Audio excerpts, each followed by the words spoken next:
The following podcast may be disturbing to those who support hatred, terrorism, anti-Semitism, and discrimination. Viewer discretion is advised.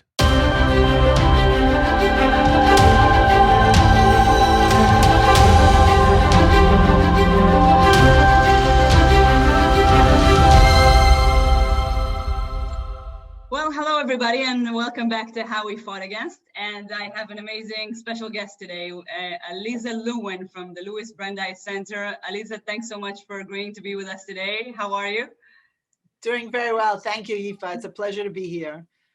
So for those of you, I don't know how and where have you been, but who don't know Alyza, we're going to talk about a few really creative and important and super valuable initiatives and thought that you have accomplished in your career, Alyza. But I think what is most recent and most interesting is the fact that, you know, those of you who were born in Jerusalem and thought it was obvious that you can list on your American passport the fact that you were born in Jerusalem, Israel, can, even if you didn't know this, now for the first time ever in history, it became a reality thanks to an 18-year-old right case, Alyza, that you've taken on with this newborn baby that is now today 18-year-old and can finally list the place of birth, Jerusalem, Israel, on his passport.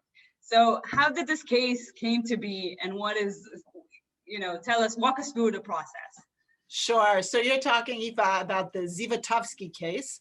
And Menachem Binyamin Zivotofsky, as you said, right, was our client. He just turned 18 and got a wonderful birthday gift from Ambassador David Friedman, which was the very first U.S. passport that intentionally, deliberately listed Israel as the place of birth for a U.S. citizen born in Jerusalem. And you're right, that took 18 years for us to get that. It seems like that should not have taken so long, but here's the story. People don't realize that the United States, and it's not just the United States, it's many countries around the world, do not recognize any part of Jerusalem as being in Israel, even the parts of Jerusalem that have been under Israel's sovereignty since the creation of the state in 1948. So what that means in terms of the passport policy, and you see this, or you did until we changed it recently, but in terms of the US passport policy, and this is similar to passport policies of other countries, is that while the general rule for a passport of an American citizen born outside the United States is to list the country of birth as the place of birth on the passport. So it's just the country. So if you have, for instance, two American citizens and they're living in Paris and they have a child, that child's US passport will say France as the place of birth. If you have two Americans and they're living in Tel Aviv or in Haifa, the place of birth on their child's passport will say Israel. But what if those individuals give birth in Jerusalem? The United States says, until 3 weeks ago, said, no, we will not put Israel on the passport of that citizen because Jerusalem is not in Israel. So let me just go back to something that you've said, because I want people to really understand. So people make that distinction between East Jerusalem and West Jerusalem, right? So West Jerusalem was a part of Israel since 1948 after the War of Independence. That didn't matter, did it? Like it didn't matter at all. Did not matter at all. And in fact, I'll give you an example. When Shimon Peres passed away, President Obama delivered a eulogy at his funeral, which was on Har Herzl, on Mount Herzl in Jerusalem. Mount Herzl, for those who may not know, is like the Arlington Cemetery in Israel. It's been under Israel's control since 1948, but it is the military cemetery and where very, dignitaries are and state leaders are buried.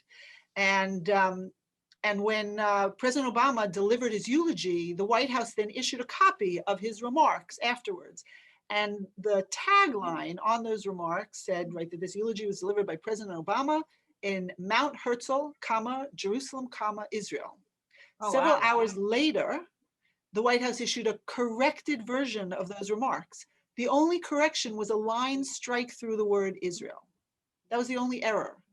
Meaning what? That the White House was saying that Mount Herzl is not in Israel. It's in Jerusalem, but it's not in Israel. That's what that message was.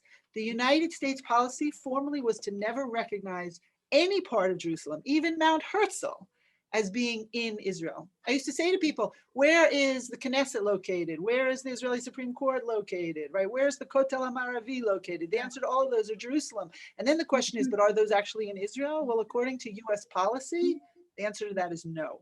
So when people, every dignitary that comes from, abroad to visit Israel for the first time, even for the second, third, or 12th time, they're usually taken to Yad Vashem. So where is that? According to formal policy, that is not in Israel. That's Jerusalem.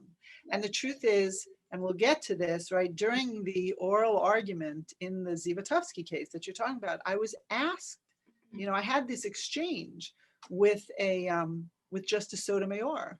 And Justice Sotomayor had actually said to the Solicitor General, when he was being questioned, isn't requiring the State Department to put Israel on the passport of a citizen born in Jerusalem, that's requiring the State Department to lie, isn't it? And I said, it's not a lie, right? First of all, the Solicitor General had already acknowledged that for certain practical purposes, the United States recognizes Israel's sovereignty, at least over West Jerusalem, and beyond that, it gets complicated.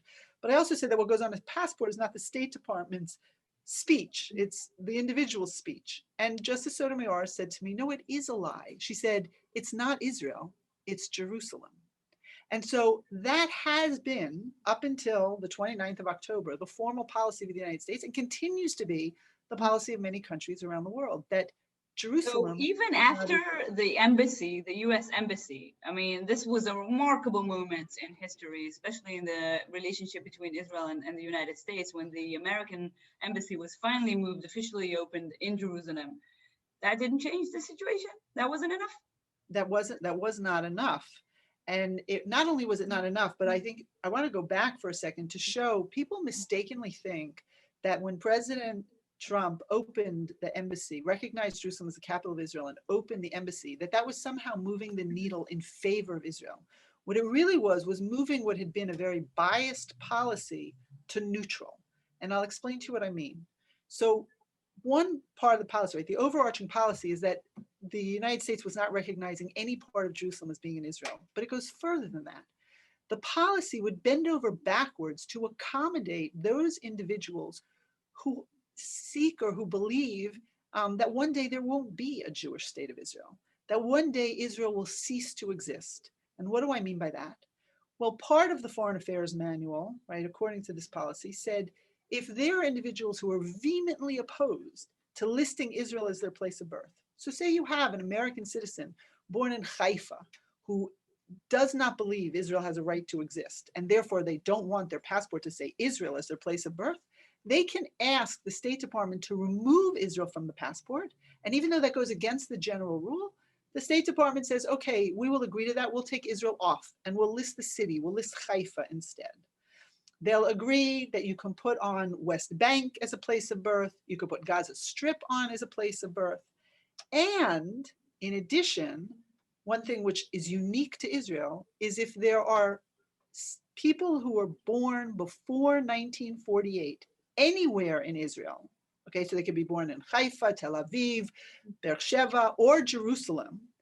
If they're born before 1948 and they want and they request it, the State Department will list Palestine as their place of birth, even though the general rule that is applied everywhere else in the world is that the present current sovereign is the country that has to be listed. So the only exception is Israel.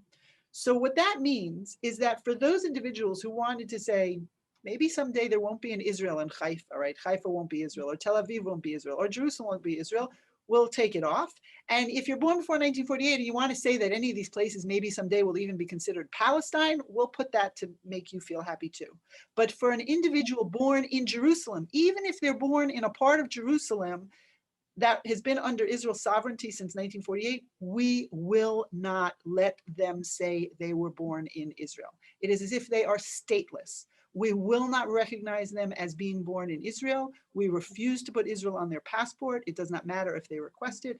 We will list Jerusalem because it's a city without a country. What you have to realize is that in 2002, Congress passed a law that passed overwhelmingly. In fact, the Senate passed it by a voice vote, unanimous consent, that passed that said that if an American citizen born in Jerusalem or his guardian, his or guardian requests it, the State Department shall list Israel as the place of birth on the passport.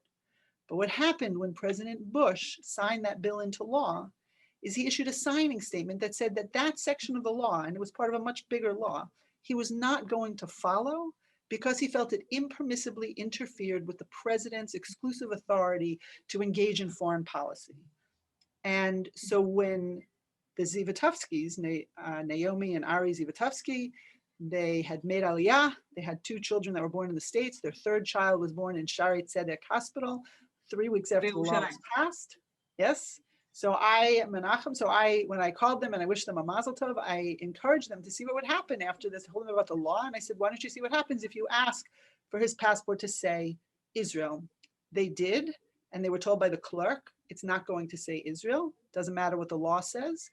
It will say Jerusalem. Sure enough, it came back saying Jerusalem. And that's when I say, Menachem Binyamin Zivotofsky became, my father and I have a father-daughter law practice, so that he became Lewin and Lewin's youngest pro bono client. He was under a year old.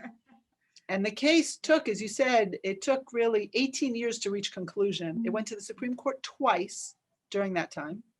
And what was very nice about going to the Supreme Court is that it actually gave, my father argued it the first time. That was his 28th argument before the court. And the second time I argued it, that was my first argument before the Supreme Court.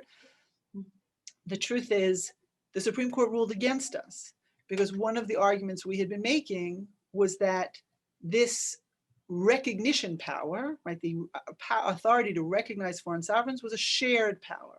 And that's why Congress had the authority to pass this law, because Congress and the president together recognize foreign sovereigns.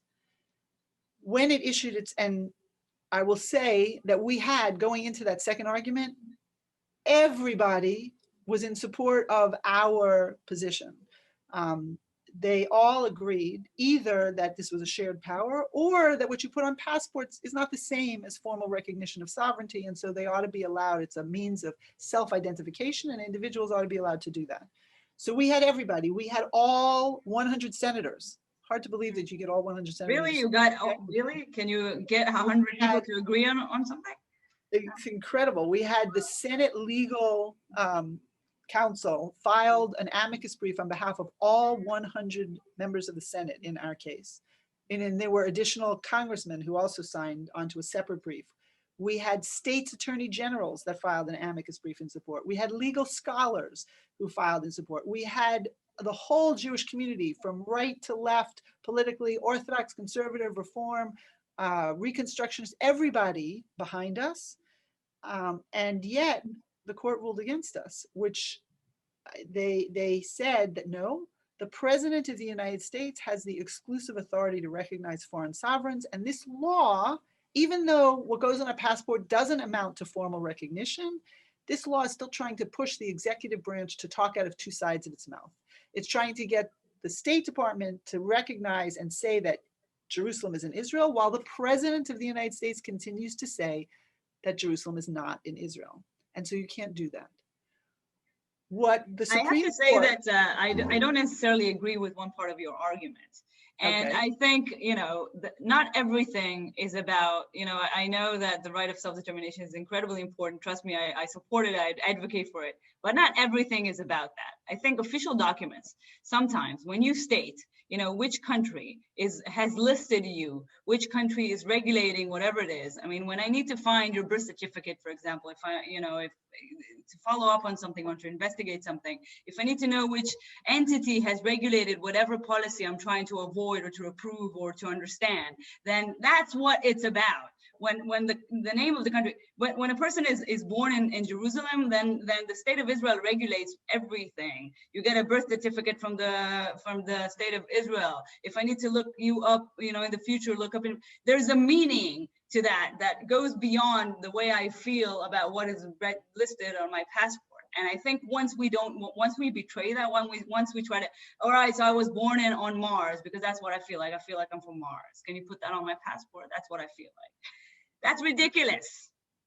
That's ridiculous. I mean, as far as I am concerned, there are a lot of countries, if I look at the map of the world, I kind of disagree with some borders and some countries and some behaviors of some states. Does that mean that I can just ignore the fact that they exist? You know what I mean? So that's the part of the argument that I'm struggling with. I have to So say. I'm ready to accept, right, what you say, that the reason why this is important is because individuals are born in locations, and we can't like, it's kind of like a willful blindness. You can't pretend that this country doesn't exist. That's just absurd. And that requires, right, it requires you to acknowledge the simple fact that Jerusalem is in Israel, that Israel currently, right, exercises sovereignty over Jerusalem. Jerusalem is its capital. It seems obvious, and to deny that is living in a land of make-believe. I mean, it's just, it's and not. it has real ramifications, right? Yes. I mean, that's what I'm talking. What we don't have to like it. Maybe we like you said, maybe there are people who wish, every morning and every night before they go to sleep, they pray for the destruction of the state of Israel. We know these people, we've encountered, you know what I mean? But that doesn't make it any less, that doesn't make Israel any less real, at least for now. Let's hope forever, but at least for now. So it's, I don't know, it's going into a world that it does not belong. It does not belong. I agree. So what happened, though, just to come back to the story for a minute, is when the Supreme Court issued this ruling, it was during President Obama's administration. Nobody on the Supreme Court anticipated a president like President Donald J. Trump, who then came along and recognized Jerusalem as the capital of Israel and the Golan Heights as being in Israel. What many people don't realize, or maybe they do, is that there are lawyers that have made it a practice, basically, to run into court to challenge pretty much everything that President Trump has done on whatever the issue may be, whether it's healthcare, immigration issues, or taxes, or how to run his hotels. And there are hundreds of cases that have been filed against the president, seeking injunctions and seeking to block whatever he's done from taking effect. There have been 0 cases filed challenging President Trump's recognition of Jerusalem as the capital of Israel, or his recognition of the Golan Heights as being in Israel. And the reason for that is that in our case, in the Zivotofsky case, the Supreme Court already held that the power, that the only person who has the authority to do that is the President of the United States. So when President Trump did that, he was exercising an authority, a power that the Supreme Court had already held was exclusively his. So it couldn't be challenged. After the Supreme Court, so the question still remains, right? I mean, the president moved the embassy, recognized Jerusalem. Why did it take 2 more years? So I will tell you, after the recognition of the Golan Heights as being in Israel, the Foreign Affairs Manual was changed. Before it was changed, the rule had been that American citizens born in the Golan Heights had to list Syria as their place of birth on their US passport. The Foreign Affairs Manual was changed right after that recognition to say that now American citizens born in the Golan Heights list Israel. But they would not change it for Jerusalem. Why? The reason was that there were individuals, career diplomats at the State Department, who said that when President Trump recognized Jerusalem as the capital of Israel, he didn't demarcate the borders of Jerusalem. So what happens if we have individuals who say, I'm not born in a part of Jerusalem that is Israel? Even though, right, those who supported our position argued, look, you still have, there's this understanding and this rule that they have that if you oppose the existence of the state of Israel, you can take Israel off. That wasn't sufficient.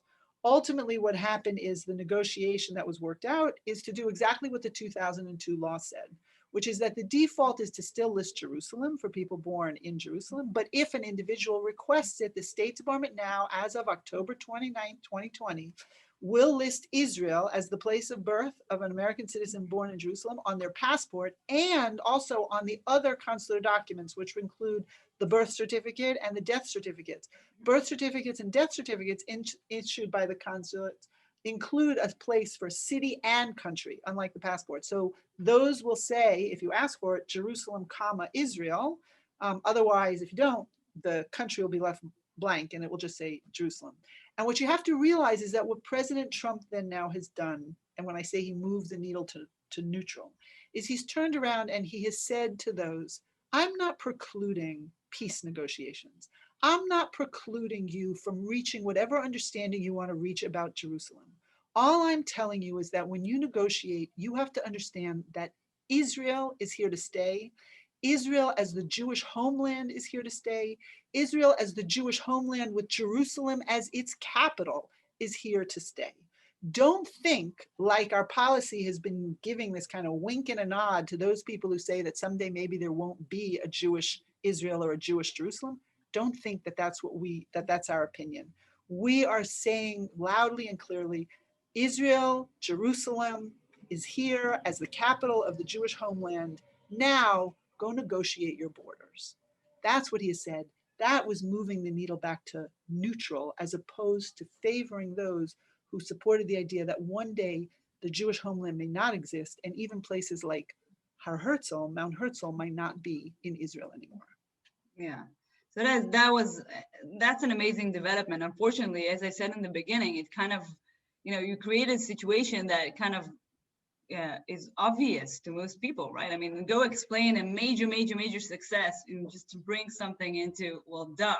This is how it was meant to be in the first place. But the thing that I'm always, questioning is, okay, if you hope, let's say, or you are open to the idea that the state of Israel might one day disappear, be conquered, destroyed, whatever will happen to it, vanish into thin air. I don't know what will happen. Because when I speak to a lot of anti-Zionists and I ask them, what do you foresee? How do you foresee all these millions of people kind of disappearing and all that country kind of, how do you see that happening without like a massive genocide and death and destruction? How would that happen? I don't know. I've never heard a good answer, but I don't know. So even if that's what you hope for and that's what you believe, or you're open to that possibility, why not recognize the present?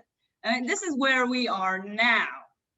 And I've never heard of have you heard of any other precedent of any other country ever in the world that was treated this way by a democratic ally? No. And the continuation, right, as we know, and this is what we're working towards, to delegitimize Israel's right to exist as a Jewish homeland, that is contemporary anti-Semitism. Erwin Cutler, I think, he put it best, right, when he explains that traditional anti-Semitism seeks or sought to demonize and marginalize and exclude the Jew, the individual Jew, and deny the Jew his place in society, right? That's the idea of the Yellow Star of David. We boycott them. We don't do business with them. Jews have to be excluded. They're denied their legitimate place in society. Today's anti-Semitism seeks to demonize and marginalize the Jewish collective, the Jewish nation state of Israel, and deny it its place in the society of nations. There's no other country that's treated that way. There's no other country that's told you have no right to exist and no right to a place in the society of nations. That's anti-Semitism. That is anti-Semitism. Exactly. And when I hear people criticize IRA, the IRA working definition of anti-Semitism, so they say, you're trying to stifle criticism of Israel or free speech. And so I asked them, I mean, where do you see criticism? If criticism is welcome. I mean, God knows in Israel, there's a collective of Jews. We fight all the time about everything. So we disagree. I mean, I always say that if Zionism is a political ideology, how come the Zionists can agree on one policy? But that's not the problem. That's not the problem that we have. The problem is that you are actually negating our right to exist. That's not criticism. You can't criticize someone's existence and say that's legitimate. I think it can really be summed up that way, right? Yeah, I agree with you completely. I say that, when we look at those who are criticizing Israel, I really think we have to look at what their ultimate goal is, right? Are they really seeking coexistence? Are they genuinely seeking coexistence? Or are they really seeking the destruction of the one and only Jewish homeland, right? If they're really seeking coexistence, then their criticism, you can say, of Israeli policies is constructive because it's trying to reform the policies of the government of Israel. On the other hand, if their goal is to destroy the one and only Jewish homeland, if they don't believe that Israel has a right to exist in any borders, there's no right to Jewish self-determination anywhere, right? Then their criticism is not intended to be constructive. It's not intended to reform the policies of the government of Israel. It's intended to destroy the one and only Jewish state. It is destructive. That's their goal. And you can actually see it. If you take a look now, right, at the Abrahamic Accords, right, there's the perfect example. You have now countries. What did the UAE, what did Bahrain do, right? They immediately said, we believe that the way to peace and prosperity for all in this region is normalization of relations with Israel. Let's engage with Israel, right? We're not boycotting Israel. They got rid of any kind of boycotting. Now there was that wonderful video that's gone around about the fruits and vegetables in the market, right? In the UAE, front and center with the Israeli flags, right? We're not boycotting Israel. This is the way to a future, a positive future for everyone. That is, right, we may not agree on the policies, right, but we'll engage and we'll talk about them and we'll agree to disagree when we disagree and see if we can move forward. The opposite end are those who are still saying, no, we support anti-normalization, right? We want to boycott Israel. We believe that there's no right to a Jewish homeland at all. Who are those? Those are the groups like Hamas and Hezbollah and Iran, right? The terror organizations. So now the question for the Palestinians are, which way are you going? Are you going to go and support those whose goal really is coexistence, who want to engage and work for a better future that way? Or are you siding with the terrorists who have said their ultimate goal is not coexistence? Their ultimate goal is the destruction of the one and only Jewish state. Sadly, it looks as if the Palestinian leadership has chosen to side with the terrorist organizations that are calling for the destruction of the one and only Jewish state. And so do, unfortunately, many of you know, like they call themselves pro-Palestinian voices, and I'm completely opposed, you know, to that concept, because if people were pro-Palestinians, then they would have been pro, you know, reform within a dictatorship that oppresses its own people and negates any chances of peace. That's not being pro-Palestinians. I'm so sorry to tell them that. And you know, I was talking to a friend and a colleague, Jonathan and Khoury, earlier today, and he just came back from a delegation in the UAE, and so he was telling me that, you know, there's, he couldn't believe the difference, right? He goes on a delegation to talk about what it's like to be a minority in Israel, a minority Arab in Israel. And when he goes to the United States, then, you know, he's getting, you know, people harass him and try to boycott him. And there were a few violent incidences. And then he goes to the UAE and people just go, woo, you know, like he just goes around with his Israeli flag, feeling so proud and so safe, and you know, we kind of, you know, we were like, how did this happen? Wow, that's unbelievable. I mean, it's a miracle what happened with the UAE, but it's just emphasizes, you know, where we are, you know, in the United States when it comes to, you know, to being an Israeli or a Jew or a pro-Zionist, any kind of activist, even if you're an Arab minority activist coming from Israel. So the truth of the matter is, I think that the reason for that is because there is an anti-Semitism that is growing in the West that people unfortunately still don't understand or recognize as anti-Semitism. That's the biggest problem. Most people today don't understand what anti-Semitism even is. If they think about anti-Semitism, they think that it's limited to a swastika or a Nazi, a white supremacist. They may recognize as anti-Semitic when individuals who are identifiably Jewish. So if somebody comes to the Haredi community in Muncie and attacks somebody with a machete, they'll say that's anti-Semitic. Or if they walk into a shul, like they go into the Tree of Life synagogue or the Poway Chabad synagogue when Jews are praying and they open fire, that's anti-Semitism. But beyond that, they have no idea what anti-Semitism is. And part of that, I think, is because in some ways, the Holocaust has been blinding, right? People, that's what they recognize and associate with anti-Semitism. They don't realize that anti-Semitism has existed for centuries before the Holocaust, and that what's unique about anti-Semitism is it looks a little bit different in each generation, but that what it does is it takes the constant about anti-Semitism is that it always takes whatever is that society's greatest evil, Whatever is viewed as that society's misfortune, and it pins it on the Jew. The Jew is to blame, right? The idea is to marginalize and to exclude, as I said before, the Jew, with the idea being that if we just didn't have Jews, the world would be a better place, right? So the Jew has been, over history, the Jew's been the Christ killer. For socialists, the Jew was the capitalist. For the capitalists, the Jew was the socialist. During the Black Death, the Jews were blamed for the bubonic plague. For the Nazis, the Jews were the ultimate race polluter. And if you look today and you say, what is the issue right here in the United States? What's the issue that's leading to riots and major demonstrations, creating massive upheaval in this country? It's the issue of racism, apartheid, settler colonialism. And lo and behold, who is it that's considered the worst offender of these crimes, right?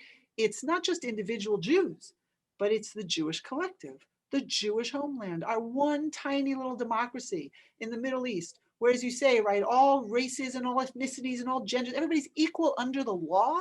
That country, our Jewish country, is what's blamed and accused of being the worst offender when it comes to what are viewed as today's society's greatest evils: racism, apartheid, settler colonialism. That is contemporary anti-Semitism, but most of the world still doesn't recognize it as such. That's why you have, right, in the United States and in the West, any Jew who expresses this support for the Jewish homeland. And usually that support, they may not agree with Netanyahu, Prime Minister Netanyahu, or with his policies, but they're excited that there's a Jewish homeland, right? Their support for the Jewish homeland comes as an expression of their Jewish identity, their sense of Jewish peoplehood, our deep ancestral connection to this homeland, right? They express support for the land of Israel as an expression of their ethnic identity as Jews, and they're immediately branded as racists, as lovers of apartheid, as baby killers, right? Because they have the nerve and the audacity to support this country. That's anti-Semitism, because that's not a disagreement about the policies of the government of Israel. That's not bullying students or other individuals because you think they have an unpopular political opinion. What that's doing is that's targeting Jews and demonizing them and branding them with a yellow Star of David because they are expressing a part of what it means to them to be Jewish. That is the dangerous anti-Semitism today that we have to learn to see, to articulate, and to combat. So, Alyza, what do you say to people that, this story, and I've seen this many times, right? So people start to get it, like you see it in their eyes, they start to get it, but then they kind of pull back because they think to themselves, this is some crazy conspiracy theory, what you're talking about. Like, how did that, what I mean? Like, you hear it all over the news, all over college campuses, it's been around for years. What is she talking about? How do I just kind of, how do I accept your theory without understanding? How can we even accept such a crazy conspiracy theory? What's your answer to that? You just look at what's happening on the ground, right? You look at how, so on the campuses, for example, right, a couple of years ago at NYU, for example, they passed a BDS resolution, but the BDS resolution that they passed wasn't just to boycott Israel or Israeli products. They got 53 student organizations that represented pretty much the entire progressive community on campus to sign this resolution that said, we're not just going to boycott Israel, Israeli products, we're also going to boycott all of the pro-Israel groups on campus, meaning that those students who are in those groups, we won't engage with them, we won't dialogue with them, we won't co-sponsor events with them. The university actually realized that this is a problem. So they brought in a professional facilitator to try and facilitate a dialogue. And they had representatives from these groups come in and sit down. And the facilitator said, look, I want to explain to you, this is not a debate. A debate is where you try and convince somebody I'm right, you're wrong. This is a dialogue. We're going to sit here and respectfully listen as each one shares their thoughts and their perspectives. Well, what was supposed to be an hour-and-a-half dialogue turned into a 2.5-hour discussion about whether the anti-Zionists would even deign to dialogue with the Zionists. They said, we came here because we didn't want to jeopardize our student funding, but we're not going to talk to them. And they refused to even have that conversation.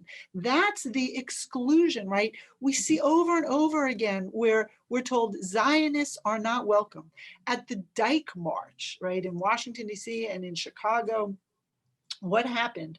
This was a Dyke March is supposed to be, it's like the gay pride parade plus, right? The idea is it doesn't matter how extreme or unusual your personal identity may be, we welcome everybody. Come and march with us for equal rights. And what happened at several of those Dyke marches?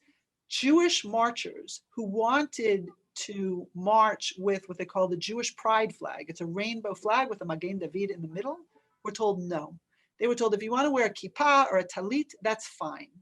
But the Jewish pride flag, which suggests, right, this support for the Jewish homeland, that's your part of your sense of Jewish peoplehood, your connection to the land of Israel, that part of your Jewish identity is not welcome. How ironic that at an event that's meant to celebrate, everyone should come and feel welcome with their full identity, that the only group that's singled out and told, no, you have to shed a part of your identity in order to join us and march with us, are the Jews. That is today's anti-Semitism. It's not a conspiracy theory. It's happening over and over again. Yes. And, you know, it's, I've traveled the world a lot for work, and, you know, I've met with people from every country that you can think of, like, right. I mean, you sit with Iranians and Lebanese and Chinese and Russians and Saudis and whoever, and no one ever gets that treatment. I mean, it's only me that I have to come into a place that I don't know where I'm going into, even a taxi or a restaurant somewhere, or when people ask where you're from, which is such an innocent question. And then I know once I say Israel, this might actually turn up to be something violent, you know, a violent conversation or even physical violence. This can actually deteriorate very quickly just because, you know, I will honestly say where I'm from. And it has happened to me. And I've seen people from all these different countries where, you know, we can easily find ways to criticize the different policies of these governments, right? I mean, it's not that I'm making this up. Some of these countries are very, very problematic. You would say a lot more problematic even than what Israel is accused of, not rightfully, but still. And yet, you know, I'm the only person as an Israeli that has that problem whenever I walk into a place and I have to say, where are you from? I'm from Israel. I think that we don't need any more evidence than that the conversation has just spiraled into an insane place. And I think, you know, a lot of these people that I meet, they have their hearts in the right place for sure. And they do really honestly believe that they are advocating and supporting human rights by boycotting and delegitimizing Israel or Israelis like me. And so what do you say to these people, Alyza, when you meet someone who's really honestly who thinks he's advocating for the right cause? So I think there's a difference between those, as I say, that are really committed and know and they will acknowledge that their goal is the destruction of the state of Israel. You can't change their mind. The question is the group that doesn't realize that BDS is really calling for the destruction of the Jewish homeland, that BDS is not seeking coexistence, that if you look at the three demands of the BDS movement, which are, right, to end the occupation, and so let's assume for argument's sake that what they're referring to is just the territory that Israel gained sovereignty over in 1967. And so that what that means is not all of Israel, but Israel up to the 67 lines and take down, as they say, the security fence. So let's assume that's demand number one, with the idea that, let's say BDS is suggesting that that would be a Palestinian state.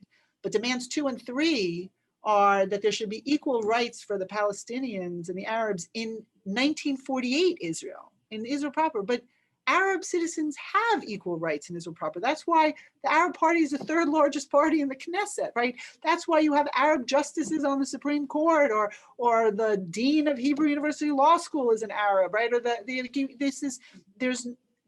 so why do you have to repeat that? The reason why you have to repeat that is demand number 2 is because of demand number 3. And demand number 3 is the right of return of the Palestinian refugees.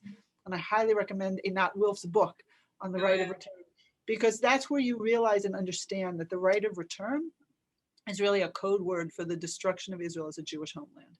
The Palestinian refugees have been treated differently than any refugee group in history. And unlike other refugee groups where the term refugee is applied only to the individuals who actually left their homes and fled or were pushed out, or the term refugee has been applied not only to Palestinians who left their homes in 1948 or in 1967, but to their children, their grandchildren, their great-grandchildren, so much so that now, according to Palestinians, the number has ballooned, and I think on the BDS website, it's up to 7.5 million, maybe, refugees. It keeps going up every day, like they multiply by 1 million, I don't know. And the demand is not that they would be settled in this Palestinian state that presumably under demand number one would be in this 1967, right, territory. The demand is that they be resettled in Israel's 1948 borders. That's the right of return. And the idea there is that demographically then that would very quickly erase any Jewish nature. And in fact, Omar Barghouti, one of the founders of the BDS movement, has said that once you have the Palestinian right of return, you will not have two states, right, for two people. You'll have a Palestine next to a Palestine. It's the way to erase the Jewish homeland. That's really what this is all about. And if you really want to support a better life for the Palestinians, you should be supporting coexistence, like the SodaStream model, right? The model of the companies, like the Rami Levy model, right? Like where Palestinians and Jews, Israelis and Arabs, have been able to work side by side in factories together, coexist together. The answer is not the destruction of the Jewish homeland. What's actually really interesting, and I think is important, is to understand that Zionism has never precluded coexistence, right? From day one, Zionism has never precluded coexistence. There is a wonderful speech that Chaim Weizmann, who was the first president of Israel, actually gave back in 1937. Right, back in 1937, Chaim Weizmann gave a speech to the 20th Zionist Congress. So this is before he becomes president, but very active in the Zionist movement. And he says, right, he reaches out to the Arab people, and he says to them, there's an Arab nation with a glorious past. To that nation we have stretched out our hand and do so even now, but on one condition. Just as we wish them to overcome their crisis and to revert to the great tradition of a mighty and civilized Arab people, so must they know that we have the right to build our home in Eretz Yisrael, harming no one, helping all. When they acknowledge this, we shall reach common ground, and I hope for the time when we shall once more recognize each other.